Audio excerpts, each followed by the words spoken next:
સુરતમાં વારંવાર આવતા ખાડીપુરની ગંભીર સમસ્યાથી કંટાળી ગયેલા પર્વત પાટિયા વિસ્તારના સ્થાનિકો હવે પાલિકા અને શાસકો સામે આરપારની લડાઈ લડી લેવાના મૂડમાં છે।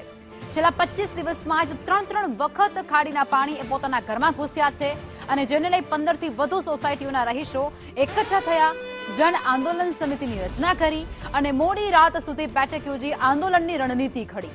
છેલ્લા 10 વર્ષથી આ નરકાગાર જેવી પરિસ્થિતિમાં તે લોકો જીવન જીવવા માટે મજબૂર બને છે। ત્યારે લોકોએ કલેક્ટરથી લઈ અને ગાંધીનગર સુધી કાયમી ઉકેલ માટે ઉગ્ર આંદોલનની ચીમકી આપી છે। ત્યારે હવે સવાલ એ ઊભો થઈ રહ્યો છે કે દર ચોમાસે સ્માર્ટ સિટી સુરતના આ રહીશોને પૂરની હોનારતમાં ધકેલતા બેદરકાર તંત્ર સામે કડક કાર્યવાહી થશે કે કેમ?